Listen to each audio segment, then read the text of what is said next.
Captain Amanda Walker stood at the observation deck of the HS Prospector, her weathered hands clasped behind her back as she watched the infinite darkness of the Kuiper Belt stretch before her. 20 years of deep space mining had taught her to trust her instincts, and right now, every nerve in her body screamed that something was wrong. "Navigation, run another sweep," she ordered, her voice steady despite the unease churning in her stomach. "Focus on Grid Sector 7. "Captain," First Officer Derek Mason's voice crackled through the comm. "We've already scanned that sector 3 times. There's nothing but ice and—" The words died in his throat. On the main display, a dark shape materialized against the star-speckled void. Perfect in its geometrical precision, a cube roughly the size of a small shuttle hung motionless in space. Its surface was the deepest black Walker had ever seen, seeming to devour even the distant starlight that touched it. "Ma'am," Lieutenant Sarah Brooks called from her sensor station, her fingers dancing across the holographic interface. "The object has no heat signature, no radiation emissions, and no detectable power source. But—" She paused, frowning at her readings. "It's maintaining perfect position relative to our ship, even compensating for our micro-adjustments." Walker felt a chill run down her spine. "How long has it been following us?" "Unknown," Brooks replied, her voice tight. "Our sensors didn't detect it until now. It's as if it just decided to be seen." The cube's surface rippled, and thin lines of electric blue began to trace across its faces like luminescent veins.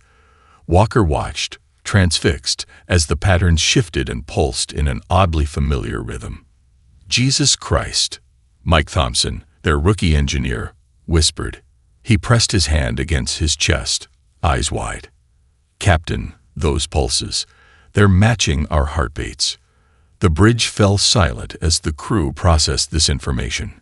Walker had seen her share of strange phenomena in the belt: quantum crystals that sang in the void, clouds of self-organizing nanomatter, even the occasional space-time anomaly.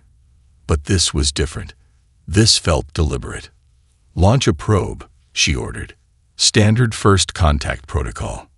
The probe, a sleek cylinder of sensors and transmission equipment, glided toward the cube. As it approached, the blue veins pulsed more intensely. Just before contact, the probe froze in space.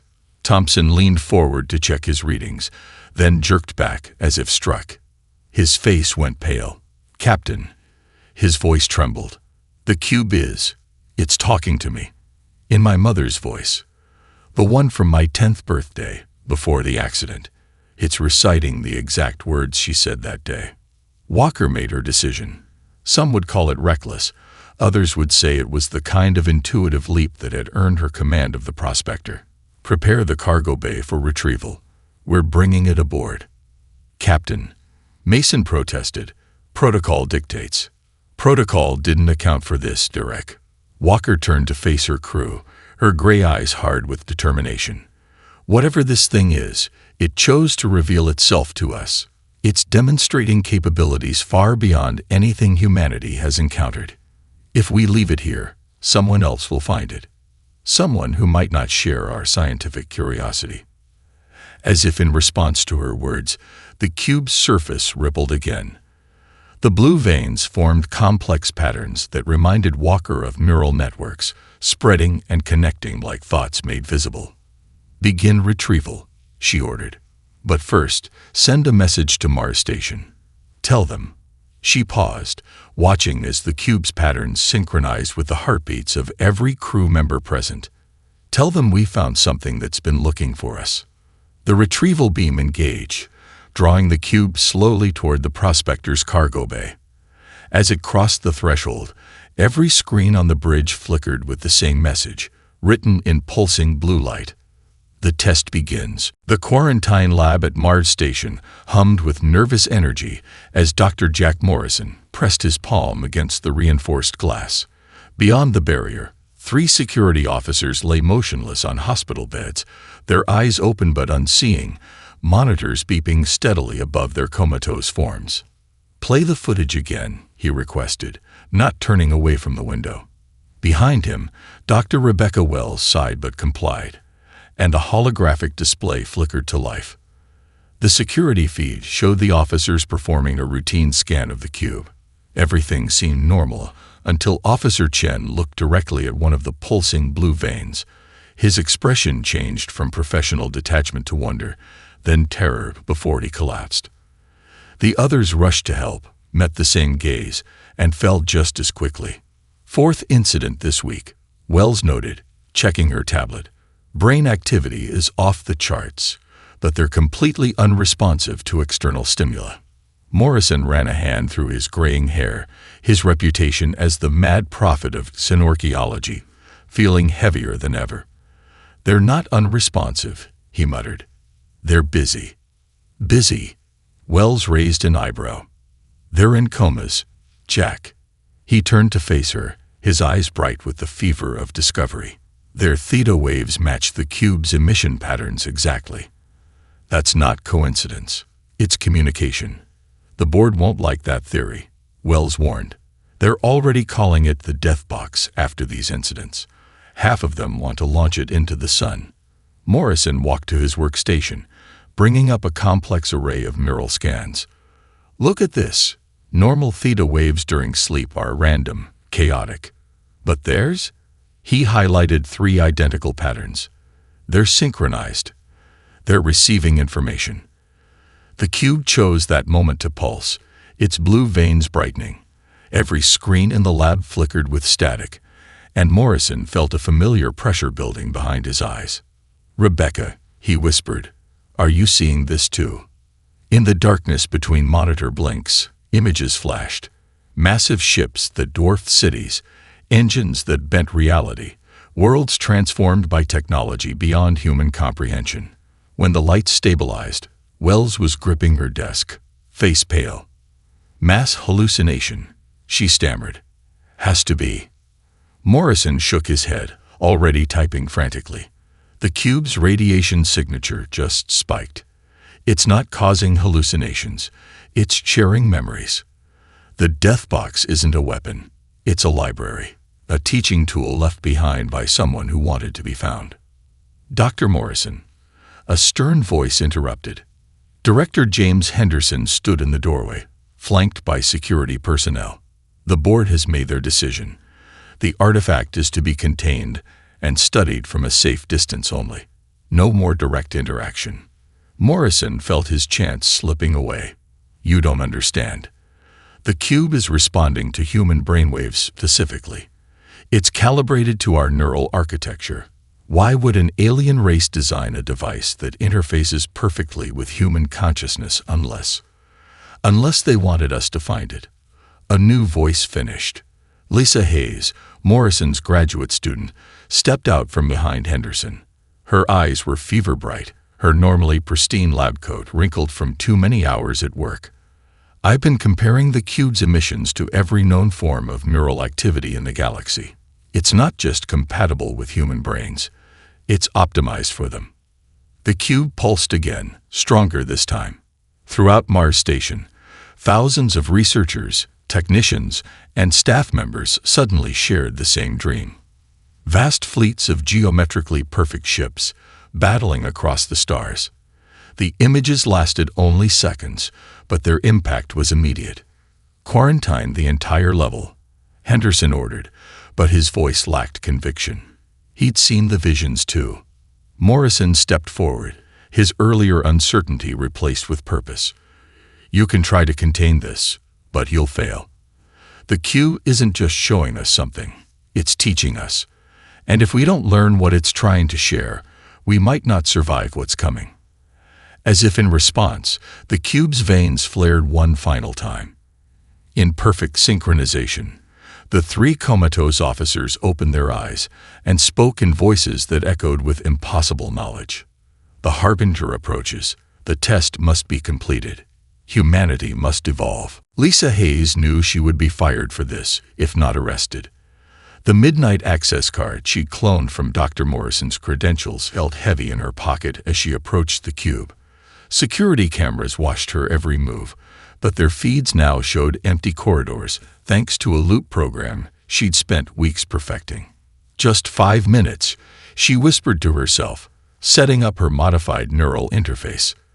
The device was crude compared to military-grade equipment, but it was all she could smuggle into the facility.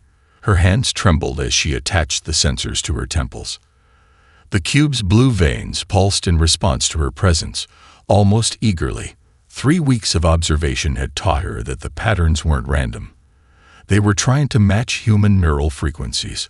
All previous attempts at communication had failed because they were too cautious, too controlled. Sometimes, she murmured, remembering Morrison's words, "You have to dance with the unknown." She activated the interface. The world exploded. Lisa's consciousness rocketed through space, past Mars, beyond the solar system. Stars blurred into streaks of light as ancient memories flooded her mind.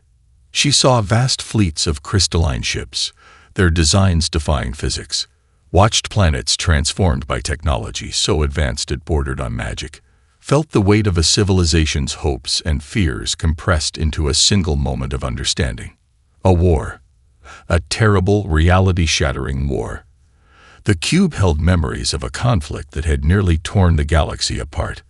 But more than that, it contained the knowledge to prevent it from happening again. When the security team found her an hour later, she was floating 3 feet off the ground, suspended in a web of blue energy. The cube had transformed, its surface now rippling like liquid metal, responding to her thoughts. "Dr. Hayes," the lead guard called out, weapon raised. "Step away from the artifact." Lisa turned to face them, and they stumbled back. Her eyes glowed with the same electric blue as the cube's veins, and equations of impossible complexity swirled in the air around her. "I understand now," she said, her voice overlaid with harmonics that made the guard's teeth ache. "The cube isn't a weapon or a library. It's a crucible." The next day, observation cameras recorded everything as scientists attempted to replicate her connection. One by one, they failed. The lucky ones simply couldn't establish a link. The unlucky ones, their screams would haunt Mars Station's corridors for years to come. Dr. Morrison found Lisa in her lab, solving quantum equations that should have taken supercomputers years to process. "Your neural patterns have completely changed," he said, showing her the scans.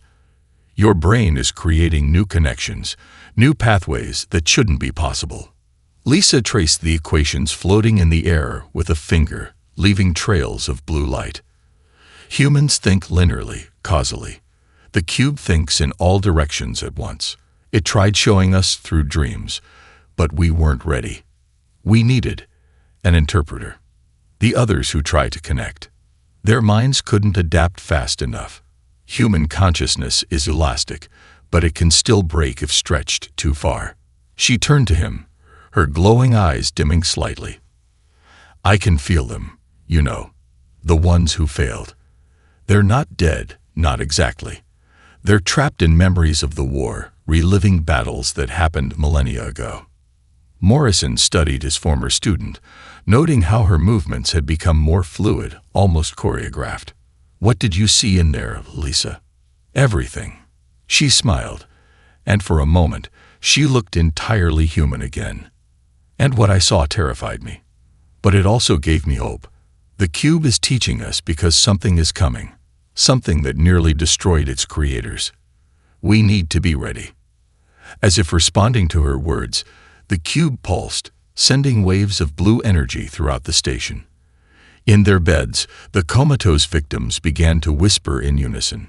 "The storm approaches. The crucible burns.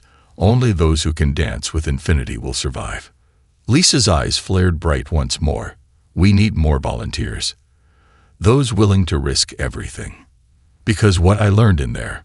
She paused, the air around her crackling with potential. "It's not just about saving humanity. It's about transforming it." The emergency council chamber on Earth buzzed with tension as holographic displays showed the latest victims. 12 more researchers, their minds burned out attempting to interface with the cube. Dr. Emily Carter watched the assembled leaders argue, her fingers absently tracing the simulation data on her tablet. "We should destroy it," General Matthews slammed his fist on the table. Every day we wait, more people fall victim to this alien trap and lose humanity's greatest scientific discovery. Professor John countered. The mathematical insights alone from Dr. Hayes' connection have advanced our understanding of quantum physics by decades. Emily stood, her quiet movements somehow cutting through the chaos. There's something none of you have considered, she said, her voice steadied despite her racing heart. The cube isn't failing to connect with us. We're failing to connect with it. The room fell silent as she brought up her research data. Neural scans filled the air, showing the brain patterns of successful and failed connections. Dr. Hayes didn't succeed because she was special, Emily continued. She succeeded because she was unprepared. Her jury-rigged interface didn't try to protect her from the cube's full impact. Our safety protocols. She paused, knowing her next words would be controversial. They're what's killing people. Explain, the council chair demanded. Emily expanded a particular neural map. Human consciousness is uniquely adaptable. When faced with overwhelming input, we don't just process it. We evolve to handle it. But our safety systems are preventing that evolution, leaving minds trapped between human and post-human states. The room erupted in murmurs as she brought up her proposal. I want to attempt a full neural integration. No safeguards, no barriers, complete immersion. That's suicide, General Matthews scoffed.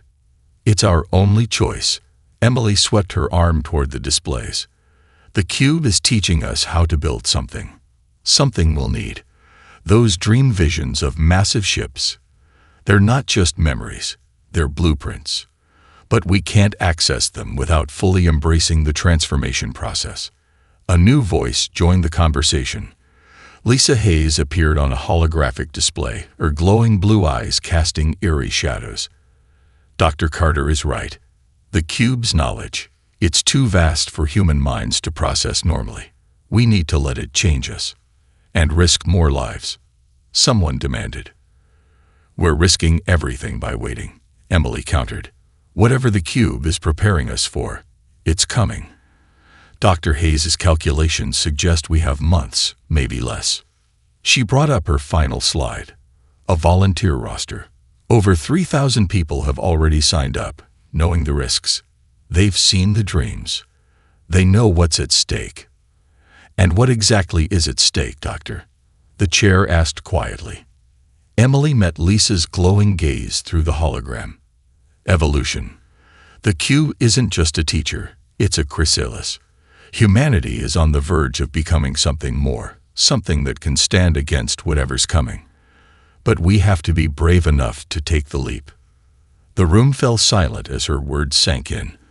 Finally, the chair spoke. And you'll lead this integration attempt yourself. Yes, Emily's voice didn't waver. My team has already modified the neural interfaces based on Dr. Hayes' successful connection. We're ready to begin as soon as we have approval. The council deliberated for hours. When they emerged, their condition was simple. Emily would go first. If she survived, others could follow. That night, as Emily prepared her lab for the attempt, Lisa Hayes appeared in person. The air around her crackled with blue energy. Are you sure about this? Lisa asked, her voice harmonizing with itself. Once you cross this threshold, there's no going back. You won't be entirely human anymore. Emily looked at the modified neural interface, then at her reflection in the lab window. Maybe that's exactly what humanity needs right now, to become something more. As if in response, the cube's energy pulsed through the station, and in their beds, the comatose victims spoke once more. The crucible opens. The metamorphosis begins. Those who dare to transform will forge the bridge to tomorrow. In the depths of Mars Station's containment chamber, 12 meditation pods surrounded the cube in a perfect circle. Dr. Emily Carter lay in the central 13th pod, her mind already dancing at the edge of consciousness. Around her, the chosen volunteers waited, each connected to her through a web of neural interfaces that glowed with the same electric blue as the cube's veins. Neural synchronization at 80%, Dr. Morrison's voice came through the speakers. "Emily, your team's minds are aligning with yours. Are you ready to begin?" Emily opened her eyes, watching the cube pulse in rhythm with their combined heartbeats. "Ready. Initiating full integration in 3, 2, 1. The world dissolved. They fell through layers of reality, 13 minds merging into a collective consciousness. Emily felt her identity stretching, interweaving with the others to form something greater. Jennifer Park's mathematical brilliance, Marcus Cohen's spatial reasoning, Sarah Wilson's pattern recognition, all becoming parts of a greater whole. Then the cube opened its mind to them. Reality fractured. They saw ships vast enough to eclipse suns, their geometries defying Euclidean space. But these weren't just memories. They were instructions. Each impossible angle contained engineering principles that could revolutionize physics. Each burst of light held the key to manipulating fundamental forces. Multiple consciousness merged successful. Morrison's voice seemed to come from 1,000 years away. But their brain patterns, I've never seen anything like this. In the space between spaces, Emily led her team through landscapes of pure information. The cube's knowledge was fragmented, scattered across different mental dimensions. Each piece they recovered felt like grabbing hold of lightning, raw power that threatened to burn through their synapses.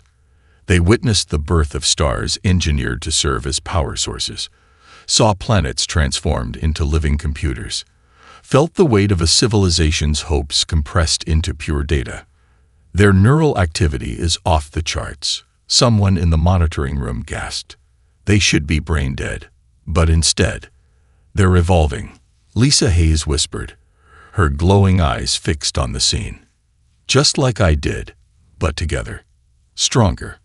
Inside the merged consciousness, Emily fought to maintain their human core as alien concepts rewrote their understanding of reality.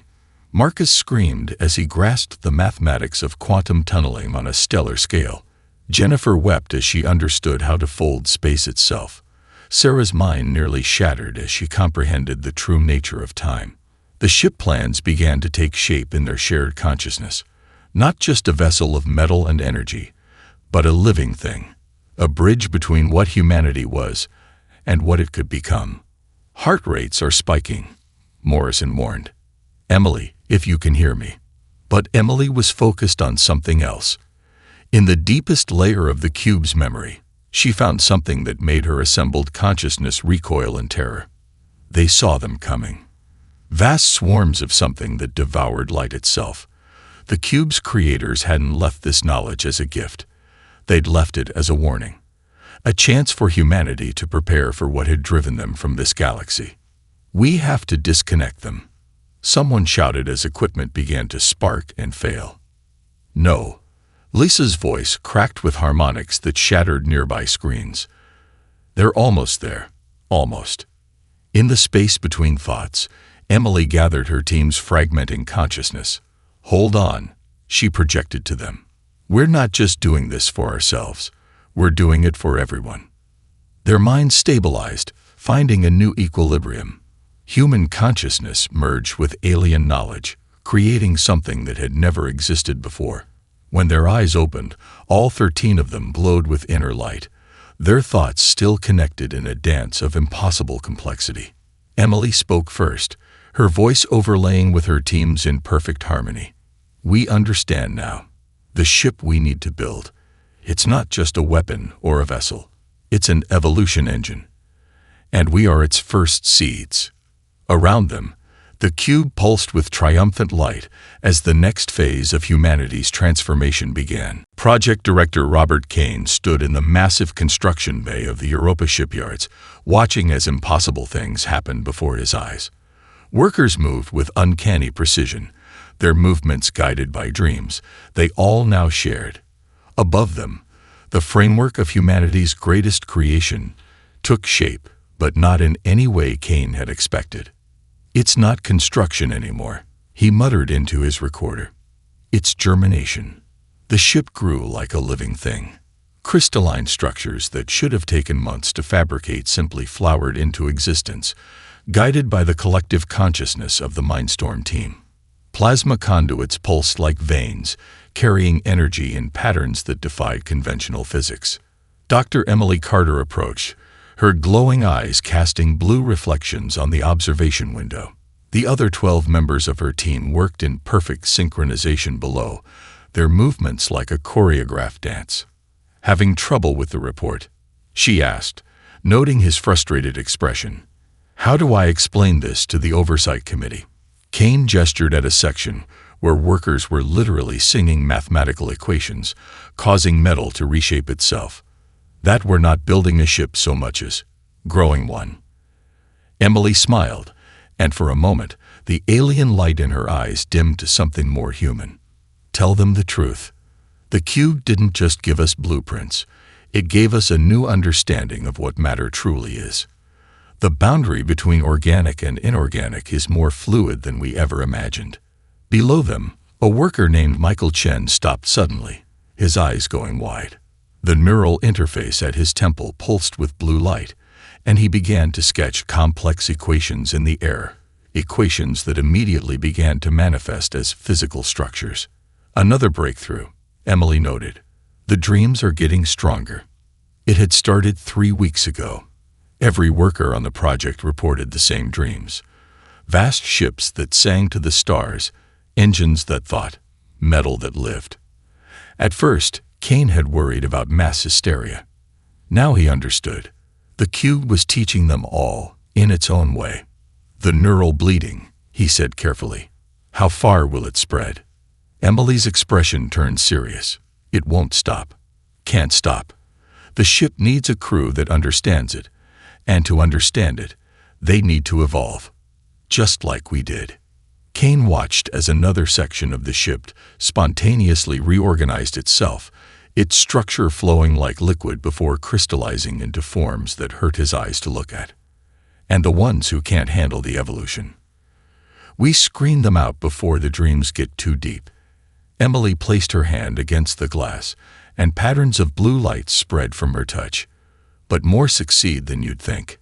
Human consciousness is remarkably adaptable. We just never had a reason to push its boundaries this far before.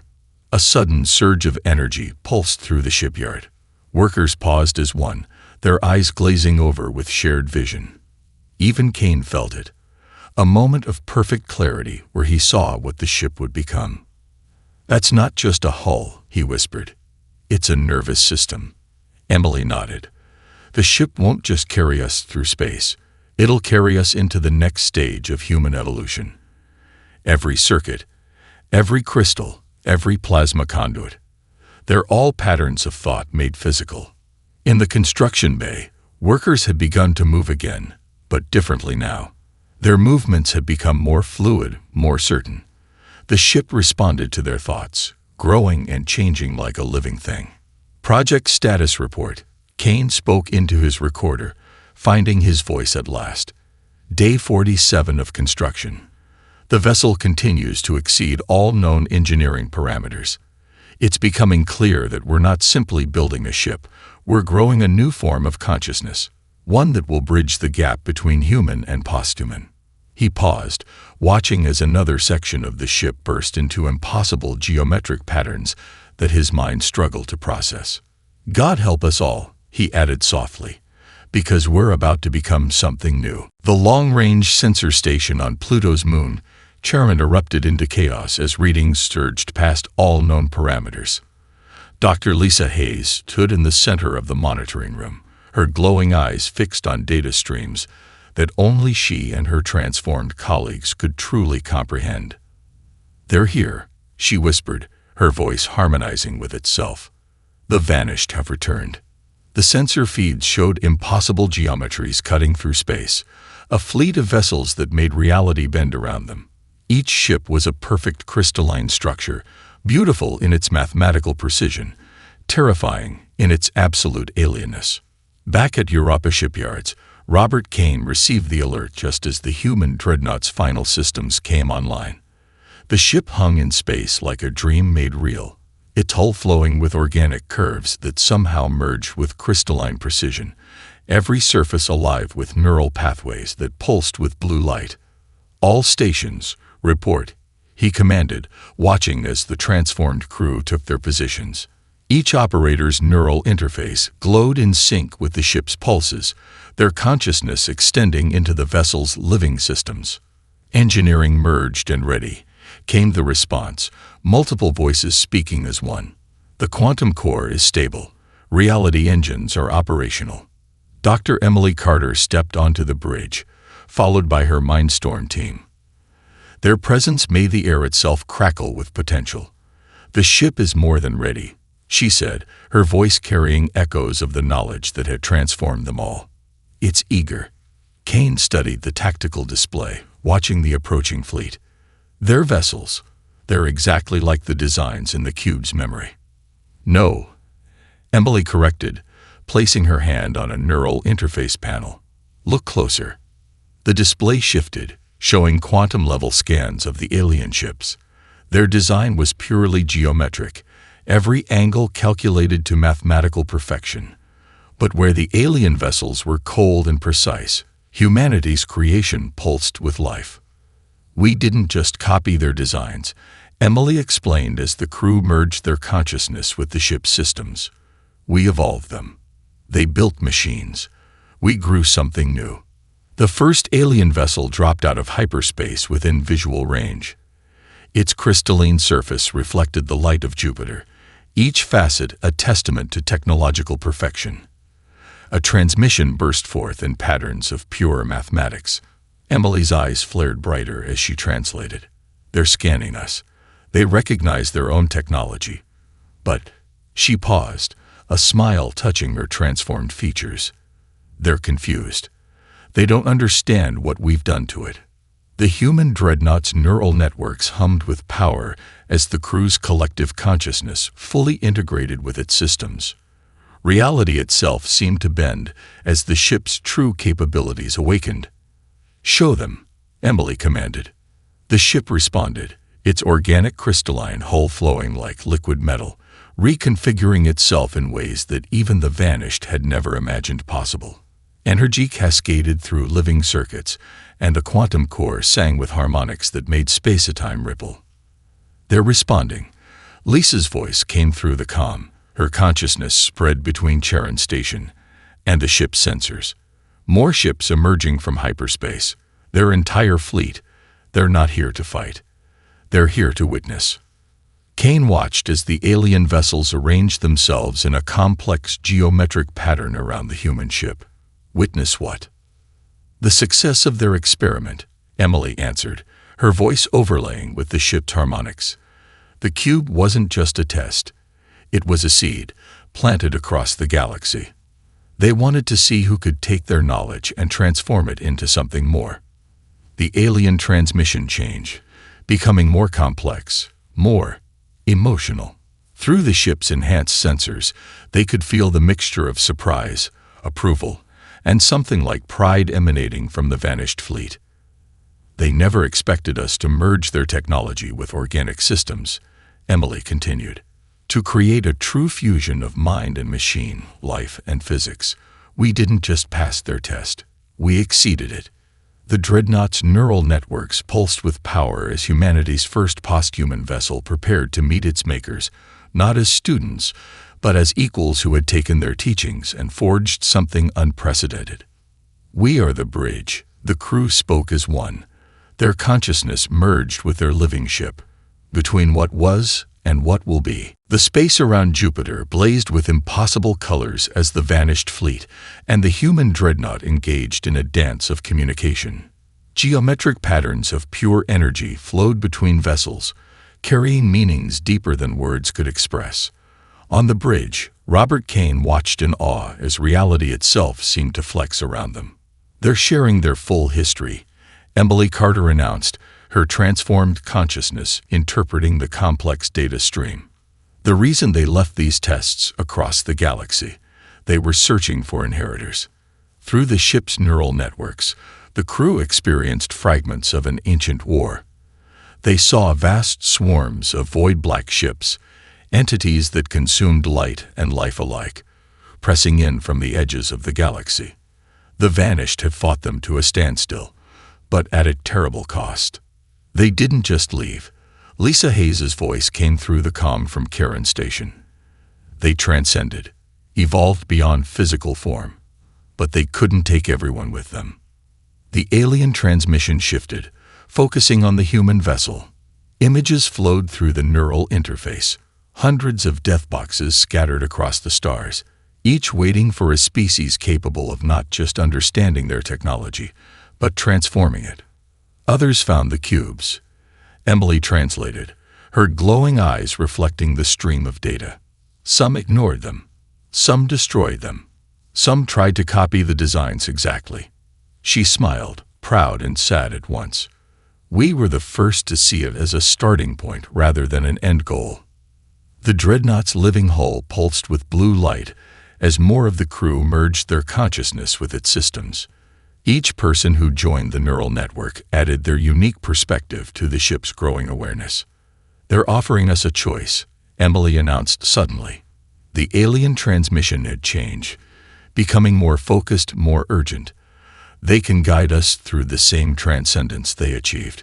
We could leave physical form behind, join them in their evolution beyond matter. Kane stepped forward. "And the other option?" "We stay," Emily's voice overlaid with harmonics as she accessed deeper layers of the transmission.